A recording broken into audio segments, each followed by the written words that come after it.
Hi, I'm Dr. Bertice Berry, and I need to tell you this story. I am constantly searching for um, freedom, the path to freedom, and I look for it in the breadcrumbs of the past. There are ways to look deeply and find things. So, this is a big, big story that I'm about to share. I collect um, memorabilia from the period of enslavement. Oh, I have all kinds of things. I have shackles. I have um, money, money that was used to purchase people for enslavement. I have slave purchase documents.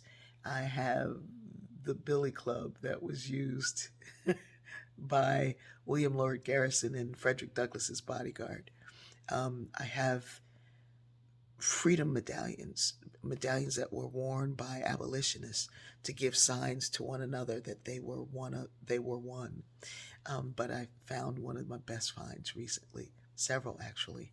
I was searching for specifically for a thing, and sometimes when I get the unction to go look for it, I find it. Um, so, someone asked recently, "What's your favorite scripture?" I try to not have favorites.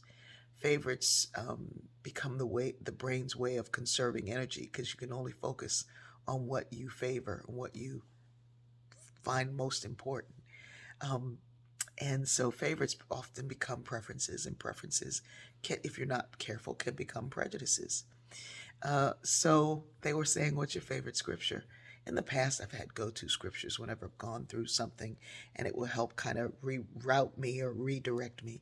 But now I look at the Bible very differently. You want to look at entire passages. What is it saying within the context, not only of that passage, but in the context of history, the time, the people, the nations that were writing it.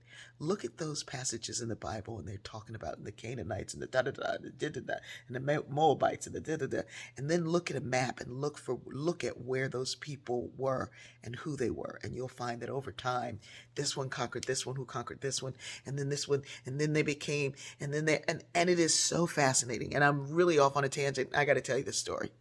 So I've been looking for a thing, and I finally found it. I found several things. I found a Bible that was actually owned by enslaved people. It's a huge family Bible that was owned by enslaved people.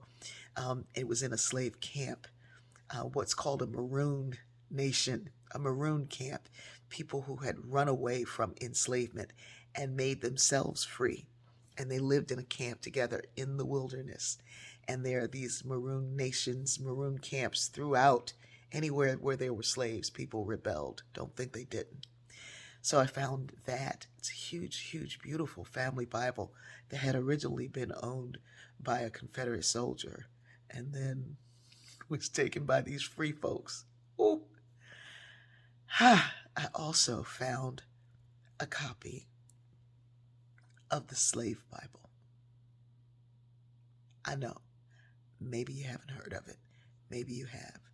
The Slave Bible was a Bible used in the British West Indies. It was created in the British West Indies because of the uprising in Haiti. So in 1807, about 3 years after the revolt ended with the Haitians taking over Toussaint Louverture.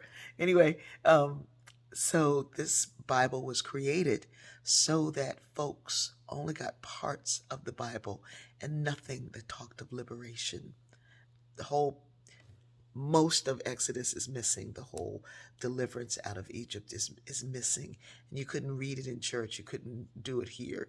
And then Charles Colcott Jones, who lived just down the road in Midway, Georgia, wrote a book called The Religious Instruction of the Negro for, in these United States, how you were to teach. He said only give them pieces, scripture, just one scripture at a time because their brains can't hold on to much more. And so here you have these Bibles where the entire book of Mark is missing, which was the first one. Anyway, it is so exciting because this book has 14 books in it out of the 66. And entire passages and then scriptures are taken out. Anything that speaks of liberty. And so what was left, what was taught, what was put forth was this idea that you are not worthy. that you will never be enough, that you're not good enough, and that if we can use religion to tell people you are less than, somebody else is superior to you and you are less than. And this has been done throughout time. It wasn't done by God, it was done by people throughout time. Who was telling whose story? The stories were told, they were passed down in an oral tradition for years, and then somebody decided we better write this down or the future won't remember. And then somebody decided, hey, let's leave these pieces out because that's too much for folks. Or hey, let's only give these people so much. But to have the Slave Bible, you can get reprinted copies. It is called the Negro Bible, Slave Bible. It's in Audible. You can get it digitally, and you can get a paper copy of it. But I got an old copy of it. Like, I'm such a geek, and I know I'm a geek, and I'm excited because I think that the road to freedom for the future and the now will be found in the breadcrumbs that our ancestors left in the past. It's so exciting, and it will get only bigger. I love you.